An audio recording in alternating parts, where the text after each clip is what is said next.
Hey guys, welcome to the JW and Torture channel. So the Watchtower, we know the Watchtower loves telling us what is good, what is bad, what is right, what is wrong all the time, and making us feel very guilty if we decide to do something that they have already decided that is wrong. Well, we have a perfect example here how the Watchtower does this, because if you ask any Jehovah Witnesses, they will say definitely that the Watchtower doesn't really tell us what to think. But here is a very good example how the Watchtower will guilt trip us into believing that something that is so innocent, something that is very respectful towards someone, can be something really bad. So the example that we have here is tipping the hat, as we can see here in these short little clips. We can see the gentleman here tipping the hats.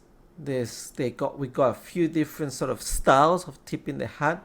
What is tipping the hat mean? So we've got the Wikipedia meaning of this expression. So a hat tip, referred as a tip of the cap, is an act of tipping, doffing one's hat as a cultural expression of recognition, respect, gratitude, or simple acknowledgement between two persons. But now we're going to see how the Watchtower will guilt trip their followers into believing that tipping the hat was wrong. For that, we have to go to the Watchtower 1952, April the 15th, and we're gonna go to the questions from readers. Some will say these are fake questions that the Watchtower just pops from nowhere to reinforce their beliefs onto their followers. But that's another topic. So we're gonna read here the title of these questions from readers is it proper for men to tip their hats to women? Let's have a look at this question. The Watchtower definitely has a lot to say about this. So in this paragraph we're gonna read, men and women were not created equal in power and glory. The man came first and was given special prerogatives, as Jehovah is the head over his wifely organization and as Christ is the head over his espoused church.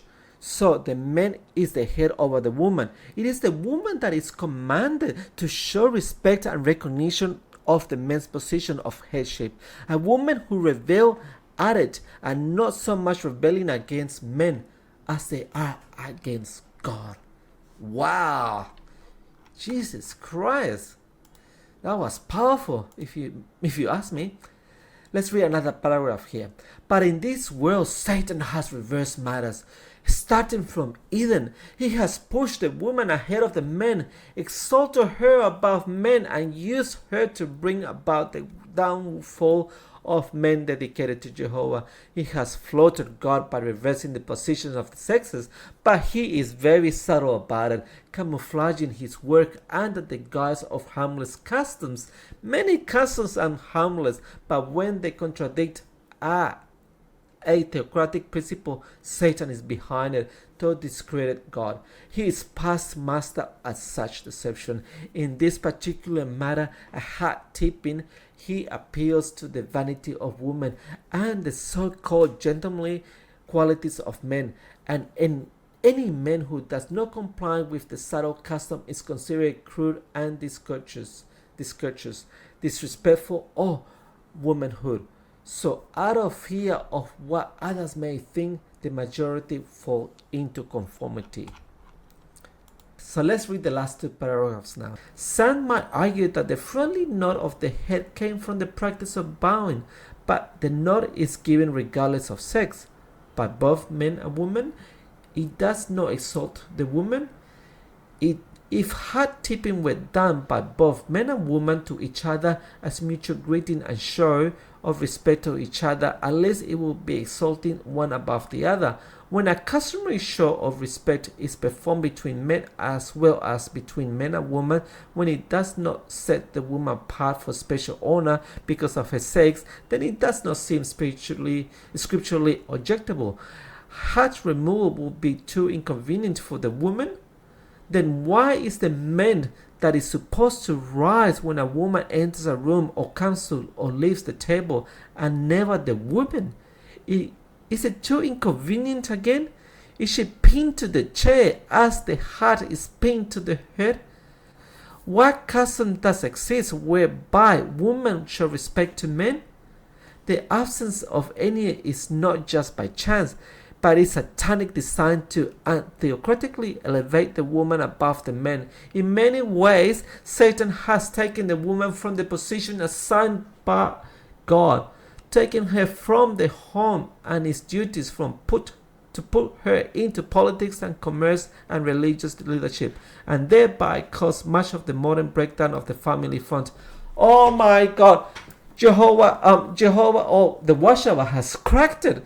No wonder the world it is the way it is right now, because Satan has taken the woman out of the houses and they've been put in leadership, in politics, commerce, and religious leaderships. That is the reason why the world is because the woman has been taken out of the right position where God put her in the houses instead. That is the reason the watchtower cracked it. Interesting. That's unbelievable. Let's read the last paragraph. Let's read the last bit. The surface courtesies that are flattering to human vanity are not that real Christian women want. Instead, they cherish the respect and love of one Christian towards another, and which are shown in way that ways than the antheocratic customs of Satan's lustful world. Both men and women should stay in the place God assigned them, in human relationships and divine worship. Only such are content with these assigned places will live in the new world. Open, subtly disguised Christian worship and exaltation will have no place there. It has no place with true Christians now. So, if you tip the hat towards a woman, or if you raise yourself when a woman comes into the room or goes into the table, there's no place for you in paradise. Oh my God, that is just unbelievable how sexist is the watchtower. And this is from 1952. Unbelievable. So that is why you will never see a Jehovah's Witness showing respect towards a woman in this sort of way, because they want to be in paradise. Anyway guys, thank you so much for watching this video, and let's see what we can find for the next one.